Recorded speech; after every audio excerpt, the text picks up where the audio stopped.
শখের বাগান চ্যানেলে আপনাদের স্বাগত।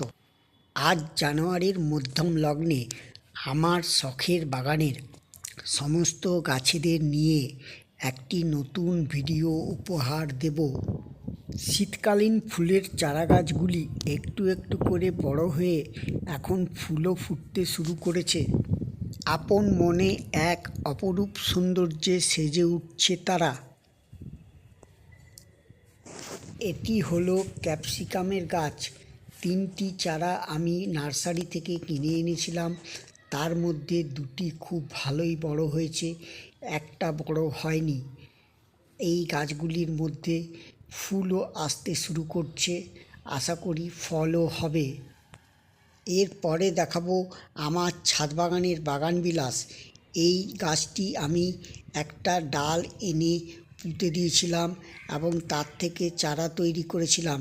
আস্তে আস্তে এটি বেশ বড় হয়েছে এবং এখন ফুলও ফুটছে। এর পরের গাছটি হলো গ্লাডিওলাস। নার্সারি থেকে 4টি গ্লাডিওলাসের বাল্ব এনে রোপণ করেছিলাম এই টবের মধ্যে। গাছগুলি এখন বেশ বড় হয়েছে, এইবার শুধু ফুল ফোটার অপেক্ষা। পরিচর্যা হিসাবে শুধু খোল পচা জল দিয়ে গাছগুলো বড় করেছি। এরপরে যে গাছটি দেখাবো সেটি হলো হলুদ জবা। এটিও আমি অন্যের বাড়ি থেকে একটা ডাল এনে রোপণ করেছিলাম, এখন সেটি চারায় রূপান্তরিত হয়েছে। এরপরে যে গাছটি দেখাবো সেটি হলো বেলি ফুলের গাছ। এটিও আমি অন্যের বাড়ি থেকে এনে রোপণ করেছিলাম। শীতকালে এই গাছে ফুল পাওয়া যায় না। এটি হলো আমার ছাদ বাগানের দেশি গোলাপ গাছ। ডাল থেকে চারা রোপণ করেছিলাম, এখন গাছগুলি বেশ বড় হয়েছে এবং অনেক ফুলও ফুটছে।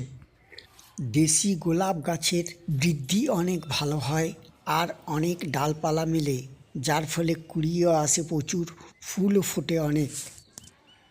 এরপর যে গাছটি রয়েছে সেটি হলো ইয়েলো কালারের হাজারি গোলাপ। গত বছর নার্সারি থেকে এই গাছটি কিনে এনেছিলাম এবং রোপণ করেছিলাম। গাছটি অনেক বড় হয়েছে আর এই বছর প্রচুর কুড়িও এসছে, ফুলও ফুটছে, গাছ ফুলে ফুলে ভরে গেছে। এই ইয়েলো কালারের হাজারি গোলাপটির ফুল অনেক দিন পর্যন্ত স্থায়ী হয়। আমার প্রত্যেকটি গোলাপ গাছই মাটির মিডিয়ায় রয়েছে। এর পরের গাছটিও হলো ওই একই প্রজাতির দেশি গোলাপ। এই গাছটিতেও প্রচুর শাখা প্রশাখা বের হয়েছে এবং প্রচুর কুড়ি হয়েছে, ফুলও ফুটেছে অনেক। দেশি ভ্যারাইটির গোলাপ গাছের পরিচর্যা খুব বেশি করতে হয় না, সামান্য পরিচর্যাতেই এই গাছ খুব সুন্দরভাবে বেড়ে ওঠে। এর পরের গাছটি হলো বাই কালারের একটা গোলাপ ফুল। এই গোলাপ গাছটি আমি নার্সারি থেকে কিনে এনেছিলাম। গাছটি ডাইব্যাক রোগে প্রায় নষ্ট হয়ে গেছে, কোনো রকমে এটিকে বাঁচিয়ে তুলেছি, তাই এর শাখা প্রশাখা এই বছর সেরকম হয়নি। তবে গাছটিকে সুস্থ করতে পেরেছি এটা নিশ্চিত। এই ছোট ছোট প্লাস্টিকের জারের মধ্যে যে গাছগুলি রয়েছে সেগুলি হলো দেশি প্রজাতির রক্তগেঁদা। এই গাঁদা গাছে প্রচুর পরিমাণে শীতকালে ফুল ফোটে। সামান্য পরিচর্যায় যথেষ্ট ফুল ফোটার জন্য। পিটুনিয়া, এবছর নার্সারি থেকে এই গাছটি কালেকশন করে রোপণ করেছি। জানুয়ারির প্রথম দিক থেকেই এই গাছে প্রচুর ফুল ফুটতে শুরু হয়েছে। ফুলের কালারও খুব মিষ্টি। মার্চ এপ্রিল মাস পর্যন্ত এই গাছে ফুল পাওয়া যায়। এটি হলো রক্ত আভাযুক্ত এক গাঁদা। এই গাছেও প্রচুর ফুল ফুটতে শুরু করেছে। ফুলগুলি দেখলে মন মুগ্ধ হয়ে যায়, এত সুন্দর কালার। এরপরে আমি যে গাছটি দেখাবো সেটি হলো নীল কালারের পিটুনিয়া। এই গাছটিও আমি এই বছর নার্সারি থেকে সংগ্রহ করেছিলাম। যে কোনো গাছ কেনার সময় পাতার বিন্যাস দেখে কিনলে নানা কালারের ফুল পাওয়া যায়। এর পরের গাছটি হলো বোরো ক্যালেন্ডুলা। 6 ইঞ্চি পটে রোপণ করলে এই গাছ খুব ভালো হয় এবং প্রচুর ফুলও ফোটে। এবছর শীতকালীন ফুলের তালিকায় এই গাছটি আমার ছাদ বাগান আলোকিত করেছে। শীতের ছাদ বাগান মানেই ইনকা গাঁদা। এই ইনকা গাঁদা খুব সুন্দর হয়। ছোট্ট গাছে প্রচুর ফুল ফোটে, প্রচুর কুঁড়িও আসে, আর ফুলের সাইজ হয় খুব বড় বড়, দেখার মতো। আমি অনেকগুলি এই ইনকা গাঁদার চারা রোপণ করেছি, এখন শুধু ফুল ফোটার অপেক্ষা। সাথে রয়েছে কয়েকটি বারোমাসি ফুলের গাঁদা গাছ।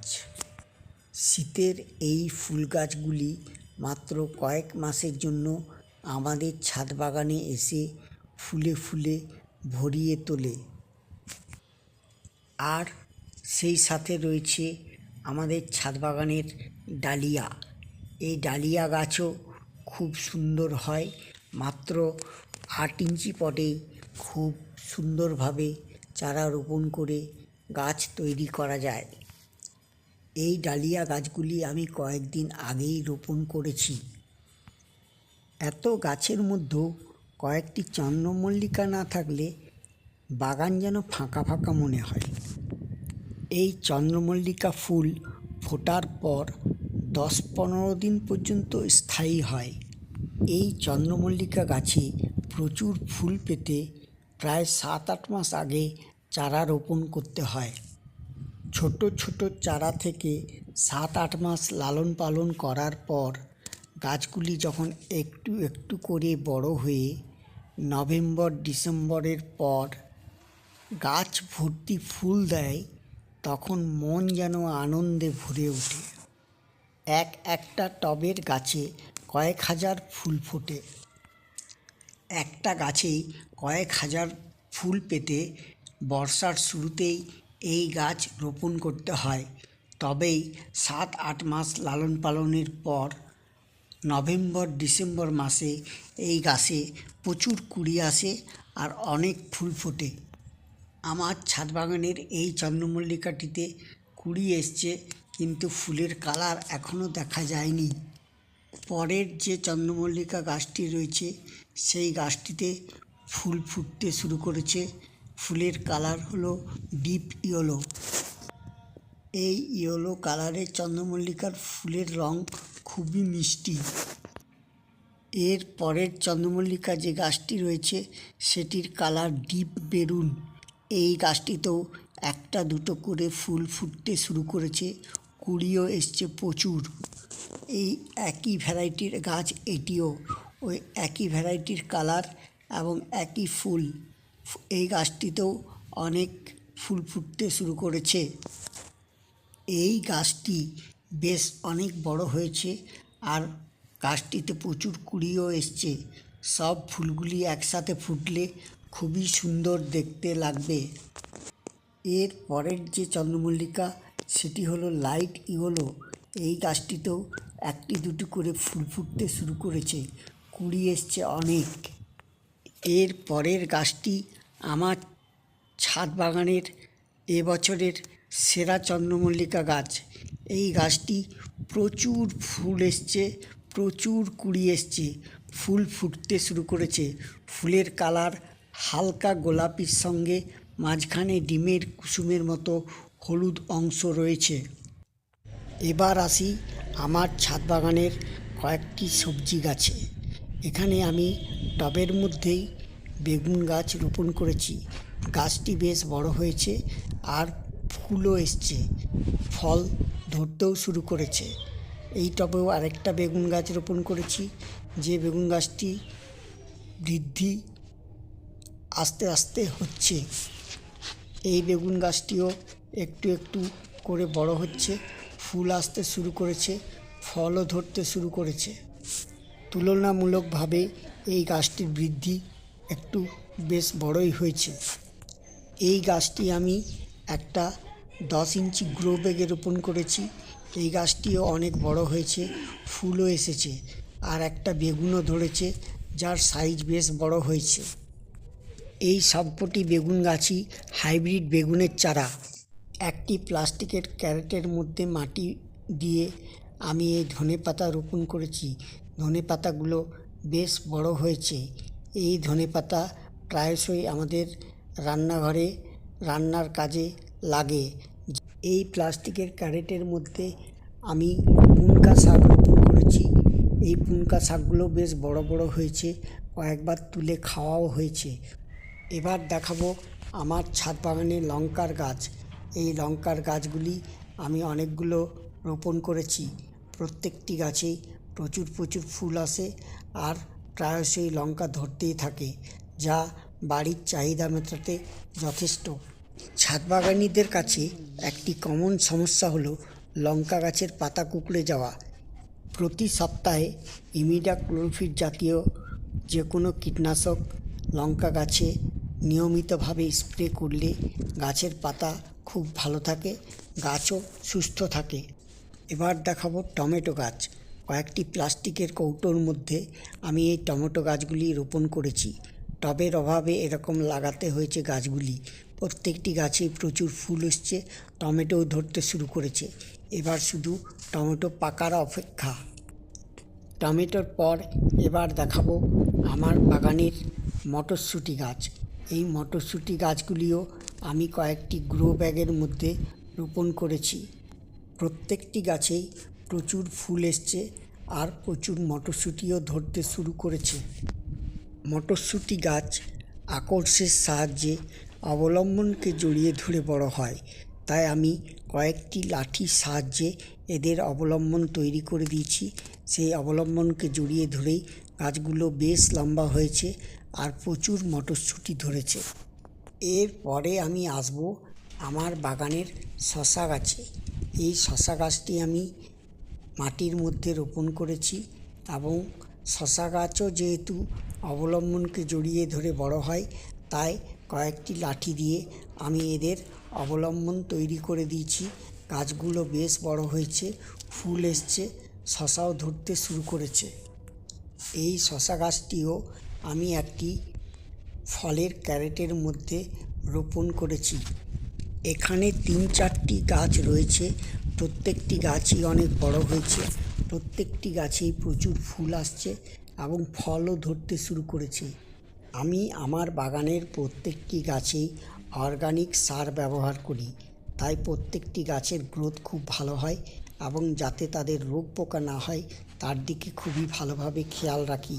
তারপর যখন গাছগুলি একটু একটু করে বড় হয়ে ফুল ও ফলে ভরে ওঠে, তখন মন আনন্দে ভরে যায়। এর থেকে খুশির আর কিছু হয় না। এরপর যে গাছটি আমি দেখাবো সেটি হলো আমার বাগানের স্ট্রবেরি গাছ। আমি এই বছর প্রথম স্ট্রবেরি চাষ করেছি। মাত্র 2টো গাছ আমি নার্সারি থেকে কিনে এই ক্যারেটের মধ্যে রোপণ করেছি। 2টি গাছই একটু একটু করে বেশ বড় হয়েছে, এখন স্ট্রবেরিও ধরতে শুরু করেছে। স্ট্রবেরিগুলো পাকার জন্য লাল বর্ণ ধারণ করতে শুরু করেছে।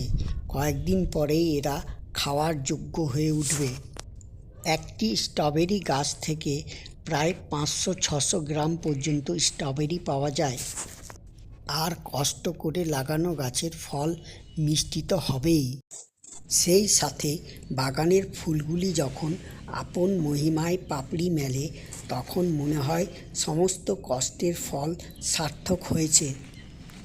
ভিডিওটি ভালো লাগলে লাইক, কমেন্ট এবং শেয়ার করে পাশে থাকবেন। পরবর্তী ভিডিওর আপডেট পেতে ইউটিউব এবং ফেসবুকের পেজে ফলো দিয়ে পাশে থাকবেন। সকলকে ধন্যবাদ।